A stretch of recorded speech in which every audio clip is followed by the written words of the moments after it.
नमस्कार दोस्तों, हमारे इस चैनल बॉलीवुड सिनेमा बाप में आपका दिल से स्वागत है। दोस्तों, आज बात करेंगे गब्बर सिंह के बारे में, यानी कि अमजद खान के बारे में। दोस्तों, अमजद खान का जन्म 12 नवंबर 1940 को पेशावर में एक्टर जयंत के घर हुआ था। पेशावर अब पाकिस्तान का हिस्सा है।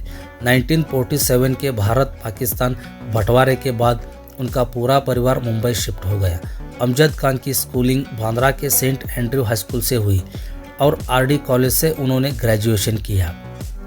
उस वक्त उनके पिता जयंत फिल्म इंडस्ट्री के नामी एक्टर थे। पिता की एक्टिंग स्किल से अमजद खान को भी एक्टर बनने की प्रेरणा मिली। वो अक्सर कहते थे कि उन्हें किसी एक्टिंग क्लास की ज़रूरत नहीं, उन्होंने एक्टिंग के सारे गुण अपने पिता से ही सीखे। एक्टिंग के लिए उनकी माँ भी उन्हें प्रेरित किया करती थी। 11 साल की उम्र से ही उन्होंने फिल्मों में बतौर चाइल्ड आर्टिस्ट काम करना शुरू कर दिया था। साल 1951 में फिल्म नाज़नीन में बाल कलाकार का किरदार निभाया। इस फिल्म में उन्होंने अपने पिता के साथ स्क्रीन शेयर किया था। उसके बाद 1955 में किशोर कुमार और श्यामा की अभिनीत में फिल्म 4 पैसे रिलीज़ हो गई, जिसमें अमजद खान अशोक नाम के किरदार निभाया था। साल 1957 में आर.के. बैनर तले राज कपूर का निर्माण में फिल्म अब दिल्ली दूर नहीं आई। मुख्य भूमिका में याकूब, अनवर हुसैन, मोतीलाल और जगदीप थे। अमजद खान का इसमें बहुत ही छोटा सा किरदार था। अमजद खान की लव स्टोरी की बात करें तो शैला और अमजद खान पड़ोसी थे। जब वो ग्रेजुएशन कर रहे थे तब शैला की उम्र 14 साल थी। दोनों कभी कभार साथ में बैडमिंटन खेलते थे। शैला उन्हें भाई कहकर पुकारती थी। एक दिन अमजद खान उनके पास गए और कहा, तुम मुझे भाई ना कहा करो। कुछ दिनों बाद शैला स्कूल से लौट रही थी, तभी अमजद खान ने उन्हें रोककर उनके नाम का मतलब पूछा। वो जवाब देती इससे पहले अमजद ने खुद ही नाम का अर्थ बताया, जिसकी आंखें डार्क हो गई। फिर आगे कहा कि तुम जल्दी बड़ी हो जाओ, मैं तुमसे शादी करूंगा। बिना वक्त गवाए उन्होंने शादी का प्रपोजल शैला के घर भेज दिया, लेकिन घर वालों ने शैला की उम्र कम बताकर प्रस्ताव को ठुकरा दिया। इस घटना को कुछ ही दिन बीते थे कि पिता ने आगे की पढ़ाई के लिए शैला को अलीगढ़ भेज दिया। इस दौरान शैला और अमजद खान खत के जरिए बातें किया करते थे। कुछ ही हफ्ते गुजरे थे कि शैला बहुत बीमार पड़ गई, जिस कारण वो वापस मुंबई आ गई। शैला का एक सब्जेक्ट फारसी था, जिसकी क्लास वो अमजद खान से लिया करती थी, क्योंकि वो फारसी की पढ़ाई कर चुके थे। पढ़ाई के दौरान वो दोनों और करीब आ गए। दोनों कई साल तक रिलेशनशिप में रहे। फिर दोबारा अमजद खान ने शादी का प्रस्ताव शैला के घर भेजा। इस बार उनके परिवार वाले मान गए और दोनों की शादी 1972 में हो गई। उसके बाद अमजद खान ने साल 1973 में चेतन आनंद की फिल्म हिंदुस्तान की कसम में एक पाकिस्तानी पायलट की भूमिका की। ये दोनों ही भूमिकाएं ऐसी थी जो ना दर्शकों को याद रही और ना स्वयं अमजद खान को। अमजद खान फिल्मों के साथ रंगमंच से भी जुड़े रहे। ये वो वक्त था जब सलमान खान के पिता राइटर सलीम खान साहब फिल्म शोले में गब्बर सिंह की भूमिका के लिए एक कलाकार की तलाश में थे। इसी दौरान जब उन्होंने एक नाटक में अमजद खान को देखा तो वो उनकी एक्टिंग के मुरीद हो गए। सलीम उनके पिता को भी जानते थे। जब अमजद खान छोटे थे तब सलीम का उनके घर आना जाना था। नाटक ख़त्म हो जाने के बाद सलीम ने उनसे कहा कि उन्होंने एक कहानी लिखी है जिसे रमेश सिप्पी डायरेक्ट कर रहे हैं। फिल्म में एक रोल है जिसके लिए उन्हें ऑडिशन देना होगा। अमजद खान ऑडिशन के लिए तैयार हो गए। स्क्रीन टेस्ट के बाद उनका सिलेक्शन भी हो गया। जिस दिन फिल्म शोले के लिए अमजद खान को सेलेक्ट किया गया था, उसी दिन उनके बेटे शादाब का जन्म हुआ था।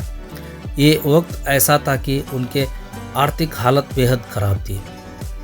बेटे के जन्म के तुरंत बाद ही वो शूटिंग के लिए निकल गए थे। दरअसल वो बहुत शर्मिंदा थे, क्योंकि उनके पास पत्नी और बेटे को डिस्चार्ज कराने के पैसे भी नहीं थे।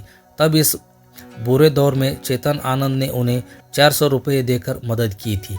पैसे मिल जाने के बाद वो पत्नी और बेटे को डिस्चार्ज कराकर घर ले आए थे।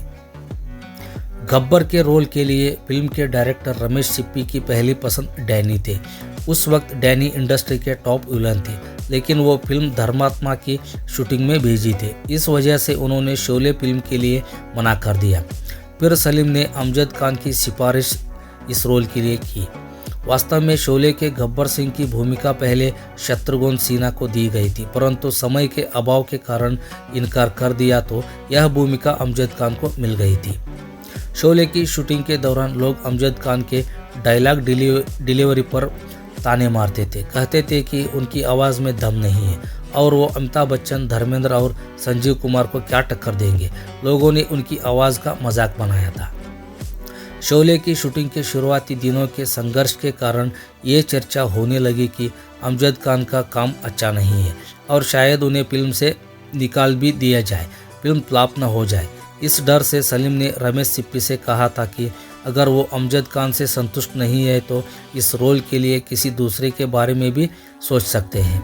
इसके बाद ये बात चर्चा में रही कि फिल्म से अमजद को निकाल दिया गया है। हालांकि अंत तक रमेश सिप्पी गब्बर के रोल के लिए अमजद खान के फेवर में रहे हैं।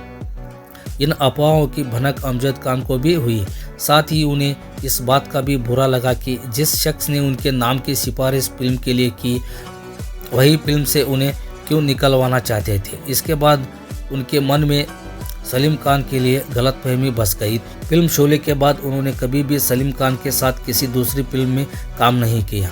अमजद खान की बड़ी ख्वाहिश थी कि शोले में उनकी एक्टिंग को उनके पिता देखे, लेकिन किस्मत को ये मंजूर नहीं था। 15 अगस्त 1975 को फिल्म शोले रिलीज हुई थी, लेकिन इससे 2.5 महीने पहले ही 2 जून 1975 को उनके पिता जयंत का निधन हो गया था। इस वजह से उनकी ये ख्वाहिश ताउम्र अधूरी रही। फिल्म शोले की रिलीज के कुछ ही दिन गुजरे थे कि अमजद खान एक हादसे का शिकार हो गए। फिल्म द ग्रेट गैम्बलर की शूटिंग के दौरान उनका कार एक्सीडेंट हो गया, जिसमें वो बुरी तरह से घायल हो गए। हालांकि कुछ समय बाद ही वो ठीक हो पाए, लेकिन दवाइयों का रिएक्शन हो गया। उनका मोटापा तेजी से बढ़ने लगा। हालात ये हो गया कि वो ढंग से चल भी नहीं पा रहे थे।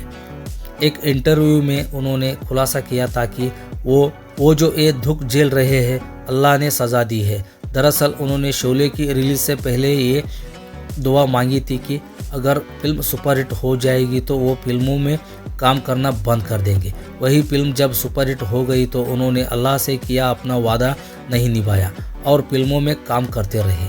अमजद खान चाय के बहुत शौकीन थे। वो एक दिन में करीब 30 कप चाय पी जाते थे। जब उन्हें चाय टाइम पर नहीं मिलती तो वो परेशान हो उठते थे। एक बार वो पृथ्वी थिएटर में नाटक का रिहर्सल कर रहे थे। उस दौरान उन्हें चाय नहीं मिली। वजह पूछने पर पता चला कि दूध खत्म हो गया। अगले दिन वो एक भैंस लेकर गए और सेट पर उसे बांध दिया। फिर चाय बनाने वाले से कहा, कुछ भी हो जाए, चाय किसी भी हाल में मुझे मिलनी ही चाहिए। अमजद खान ने अपने फिल्मी करियर में 55 से ज़्यादा फिल्मों में काम किया था। विलेन के साथ उन्होंने कॉमेडी जानर की फिल्में भी की थी। इसके अलावा उन्होंने 1983 की फिल्म चोर पुलिस और 1985 की फिल्म अमीर आदमी गरीब आदमी का भी डायरेक्शन किया था। और उनकी यादगार फिल्मों की बात करें तो कुर्बानी, लव स्टोरी, चरस, हम किसी से कम नहीं, इनकार, परवरिश, शतरंज के खिलाड़ी, देश परदेश, दादा, गंगा की सौगंध, कस्मे वादे, मुकद्दर का सिकंद, लावारिस, हमारे तुम्हारे, मिस्टर नटवरलाल, सुहाग, कालिया, लेडीज टेलर, नसीब, रॉकी, याराना, सम्राट, बगावत, सत्ते पे सत्ता, जोश, हिम्मत वाला आदि सैकड़ों फिल्मों में यादगार भूमिकाएं की। अमजद खान शराब और अन्य बुरी आदतों से दूर रहे थे। 1996 की फिल्म कालिंगा उनके करियर की आखिरी फिल्म थी। अमजद खान ने अपने लंबे करियर में ज़्यादातर नकारात्मक भूमिकाएं निभाई। अमिताभ बच्चन, धर्मेंद्र जैसे सितारों के सामने दर्शक उन्हें खलनायक के रूप में देखना पसंद करते थे और वे स्टार विलेन थे। इसके अलावा उन्होंने कुछ फिल्मों में चरित्र और हास्य भूमिकाएं भी अभिनय की थी, जिनमें शतरंज के खिलाड़ी, दादा, कुर्बानी, लव स्टोरी, याराना प्रमुख है। 27 जुलाई 1922 को